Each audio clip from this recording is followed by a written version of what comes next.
Brett Yormark, if your goal is to make money, you've positioned this conference very well. If your goal is to take that money and compete against the Big Ten and the SEC, good luck.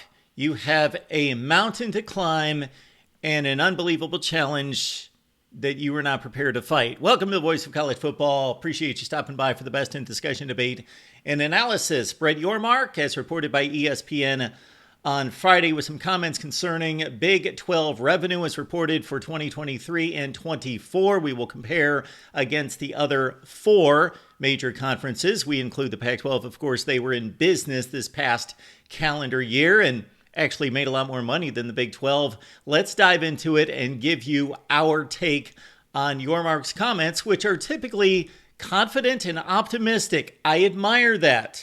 Are they sensible? Are they realistic? Not always. Big 12 to distribute record $470 million amid realignment. Well, that headline certainly seems positive, as reported by the Associated Press.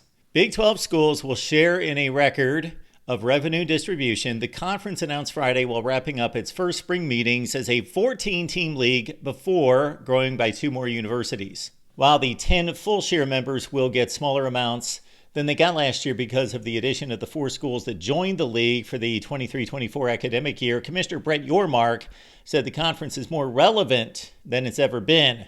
Cough, cough. Quote, "We went with stability as a conference and we felt it was investing in all the right ways for all the right reasons," Yormark said. Clearly, that was the right one for this conference as we think about where we're going. Exactly. Yormark calls it stability. I call it survival.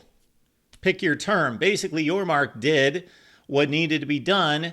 Bob Bowlesby, the former commissioner, brought in the four remaining schools from the group of five, meaning BYU, Houston, UCF, and Cincinnati.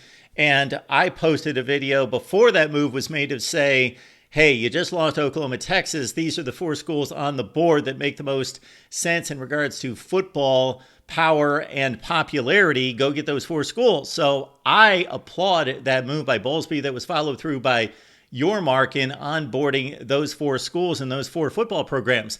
And then in the wake of the loss, again, of Oklahoma and Texas, continuing to expand as the Big Ten was expanding as well with four schools and the Pac-12 was imploding.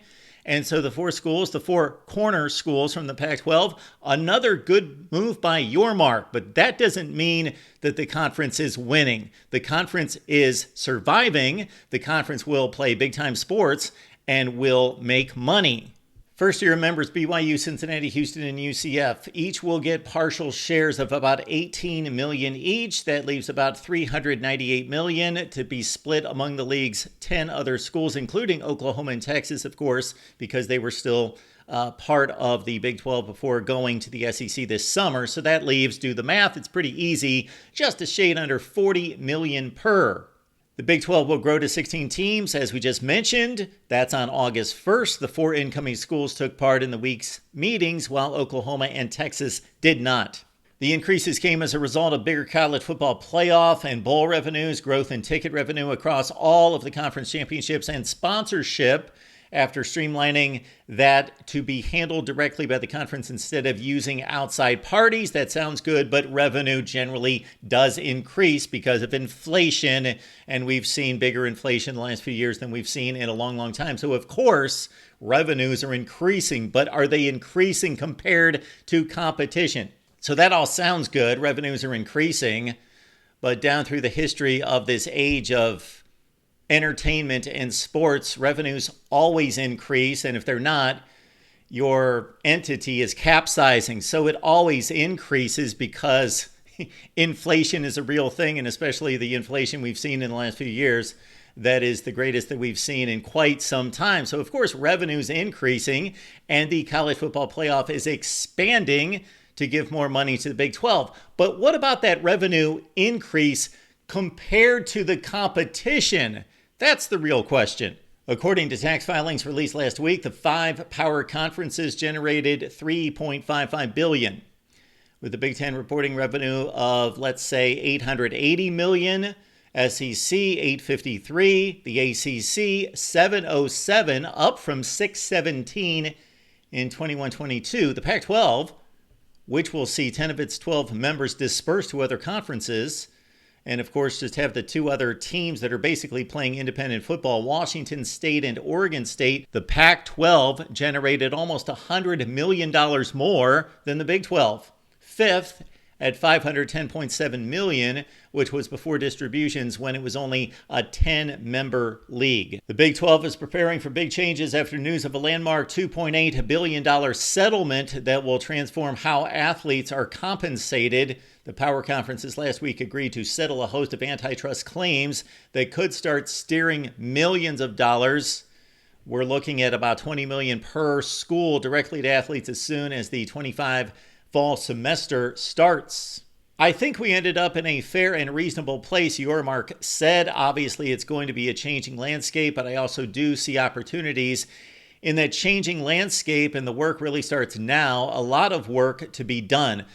I look at this as a bit of a reset for our industry, and we're prepared for that. The ADs, myself, the board, we've been discussing that reset for quite some time, so it's not coming as a surprise. Your Mark's background as Big 12 commissioner goes back to his work with Jay-Z's Rock Nation and a former CEO of the NBA's Brooklyn Nets. Of course, he's been the Big 12 commissioner for 2 years now. He spent almost 15 years with the Nets, overseeing the club's move from New Jersey and construction of Barclays Center.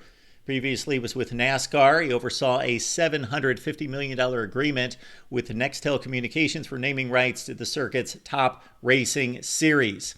Since I took this job, I said from day one I was open for business. And I guess you could say we're open for business now, more so than ever before, Your Mark said. When I think about my background, I certainly do believe that collegiate athletics is shifting more closely to where I came from than where we are today. Don't misinterpret my comments. I believe Your Mark's doing a fine job. And again, the addition of the 4 schools from the group of 5, thumbs up, Bob Bowlesby. And then Brett Yormark onboarding those 4 schools.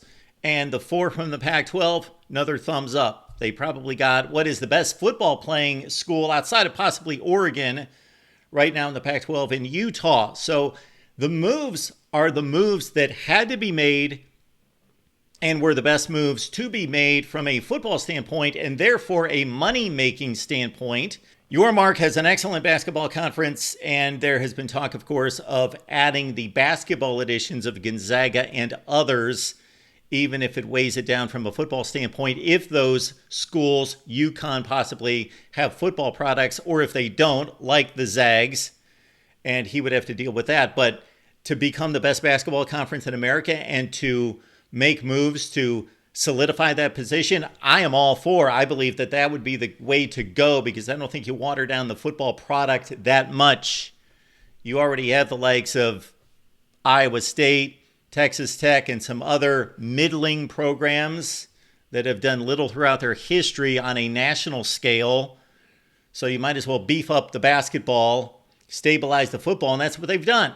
He calls it stability. I call it survival. That's basically what Your Mark and his predecessor accomplished. Now, when he says that the Big 12 is more relevant than it's ever been, that's a bunch of crap. Obviously, it's not. In 1996, when the Big 12 was formed, and for the next 10 seasons or so, the Big 12 for part of that time was arguably the best football conference in America. It is right now 3rd out of 4, and there's an argument the ACC could jump up and become number 3, and we'll obviously deal with the ACC and have in many videos and live streams the future of the ACC not nearly as solidified and stable as the Big 12. So Your Mark, again, and Bowlesby have put the Big 12 in a solid place to continue to play big-time sports, but to be able to compete at a national level. Come on. Let's look at the numbers. Let's see what they are. Let's look at the programs that just left. They accounted for 14, Oklahoma and Texas, 14 of the top 17 television ratings games for the Big 12 last year in conference play. Those 2 schools, they are taking away half of the revenue of the league, basically. Half of the prestige. They're taking away all the championship qualifications from a football standpoint. That's what we talk here at the Voice of College Football. They're gone. They're gone. They're gone to the SEC. So they're not only did they not disappear, they're going to a competitor and bolstering that league. And with the demise of the Pac-12, that makes only the Big Ten that much stronger. So the Big Ten got stronger with the 4 additions than the Big 12 got with its 4 additions. And again, the money gap is too much to overcome. And give me the last school currently in the Big 12 that last won a national championship in football. It's BYU, not necessarily a legitimate championship in 1984. So under the playoff system or the BCS, no remaining schools in the Big 12 have won a national championship, and having to win 3 or 4 games to claim that prize going forward in 2024 and beyond, I think is way too much of a mountain to climb. But again, if you just want to be in business and your mark says, I'm open for business, the Big 12 is in a fine position. But to compete nationally, not going to happen in football. Appreciate you being here at the Voice of College Football. Please like the video, subscribe, and share your comments below, right here at the Voice of College Football.